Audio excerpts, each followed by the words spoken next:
Hi guys, now I'd like to make this video after a conversation I've had today whilst I've been privileged enough over the holidays to be sat in a hairdresser's. And it was such an interesting story and something that has been sort of bubbling away in my mind for a long time about doing a vlog. And I thought, you know what, today's the day I'm going to do it after this conversation. So here it goes. So I've mentioned to you a couple of weeks ago, I've been doing some vlogs for Love Island. Now, I'm not a massive fan of reality television at all on the whole. I tend to watch whoever goes into Big Brother, but then don't watch it.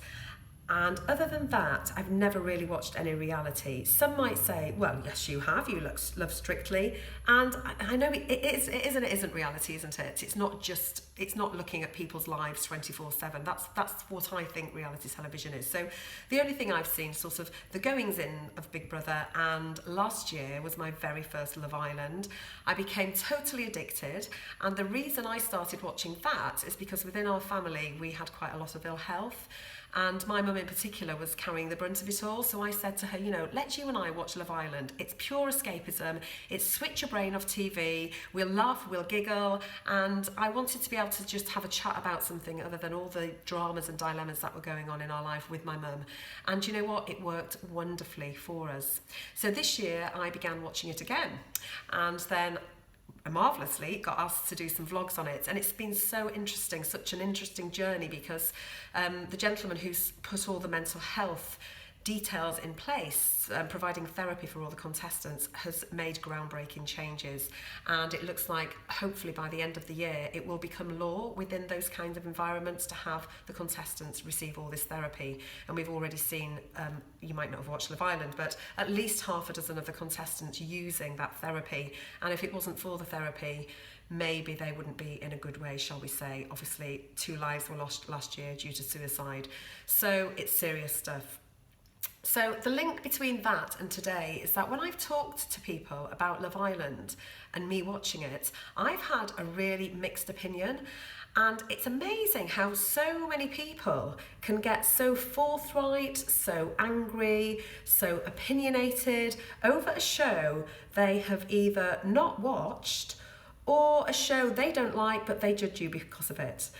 And when I then explain my reasons for starting it, and also the changes I've seen with these contestants and how therapy has worked, it's kind of made people understand it a little bit more. And it's laughable really, isn't it? Because I think we're all due to watch whatever we like on the television.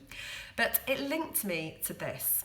Love Island has made so many appropriate points about mental health and therapy, and how your actions can create waves, shall we say, in other people's lives, and all the trolling and all the awful comments some people have come out to and therefore needed therapy. Some people will say, well, that's their own silly faults for putting themselves on that show, and I get that way of thinking. You know, they only want to make the money. But you know what? Yes, probably they do, because they're young people. They can see they can maybe make £50,000 at the end of this show if they win it. And more than that, they can probably set themselves up with whole new careers, or indeed make a shed load of money from being on it. So actually, is that not quite clever? Do they deserve to be bullied at the end of it? No, they don't. So what happened today in my hairdressing appointment was a lovely lady telling me a story of her daughter going on holiday to Ibiza with a friend of theirs. And when they got out there, they were meeting another friend.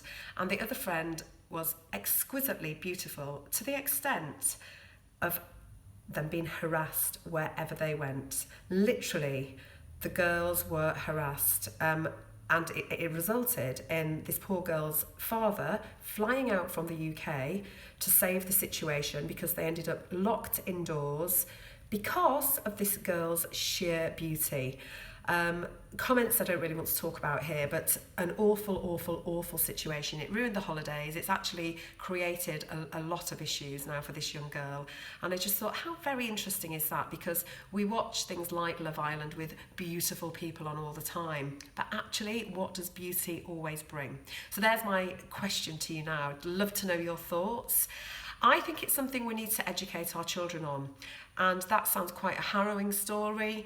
I don't like telling my children things like that, actually, because they start worrying when perhaps they shouldn't.